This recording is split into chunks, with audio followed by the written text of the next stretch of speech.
আমি কেন মুসলমান হলাম? কমু বলবো এ গোলাম, আমি কেন মুসলমান হলাম? ঠাকুরগাঁয়ের প্রসিদ্ধ ব্রাহ্মণ পরিবারে জন্ম আমার। 12 মাসে 13 পূজা, 33 কোটি দেব দেবী, তুলসীর গাছের তলায় 64 কোটি ভগবান। হেরে বান্দা, সংস্কৃত ভাষার উপরে পাণ্ডিত্য নিয়ে ডিগ্রি নিয়ে ডক্টরেট কইরা বেদ পুরাণ রামায়ণ মহাভারত জেন্দা বেস্তা স্মৃতি শ্রুতি মনুসংহিতা শ্রীমৎ ভাগবত গীতা রাজভোগ কালীভোগ ছাড়াও অসংখ্য কিতাবাদি গবেষণা কইরা 44,441 খানা মন্ত্র পড়ে দেখলাম, তার ভিতরে 30,000 মন্ত্র শুধু মুসলমানের গুণগান। এই 30,000 মন্ত্র কোরআনে কারিমের 30 পারা, 114টি সূরা, 6,666 মতান্তরে 6,236 আয়াতের সঙ্গে হুবহু মিল পাওয়া যায়। কোরআনে হাকিমের প্রত্যেকটি আয়াতে কারিমার সাথে কয়েক শত মন্ত্র পাঠ করে শোনানো যায়। প্রত্যেকটা মন্ত্রের কিতাবের নাম, অধ্যায় নম্বর, পৃষ্ঠা নম্বর, শ্লোক নম্বরও বলা যায়। এমনি এমনি কিন্তু মুসলমান হই নাই। ভাবছো গরুর গোশত খাওয়ার লোভে বোধহয় মুসলমান।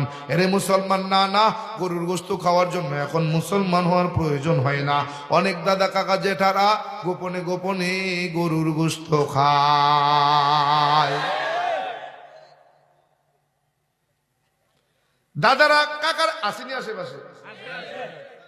চ্যালেঞ্জ করে গেলাম, যদি আপনি আমাকে আপনার ধর্মগ্রন্থে গরুর গোশত খাওয়া মানা প্রমাণ করে দিতে পারেন, কথা দিলাম আমি আপনার আগের ধর্মে ফিরে যাব।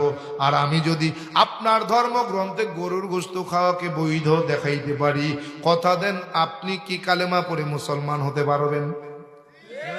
কি আপনি গরুর গোশত খাওয়া মানা আপনার ধর্ম থেকে প্রমাণ করে দিবেন, কথা দিলাম আমি আপনার ধর্মে ফিরে যাব।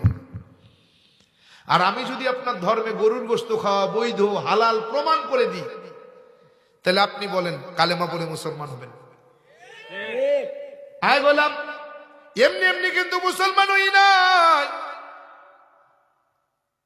বাবা আমারে বড় আশা নিয়ে সংস্কৃত বিশ্ববিদ্যালয় থেকে ডিগ্রি নিয়ে হইলেন, পণ্ডিত বানাইলেন। ও বান্দা, বাবারে ডাক দেখোই, বাবা কেন আমারে পণ্ডিত বানাইতে চান?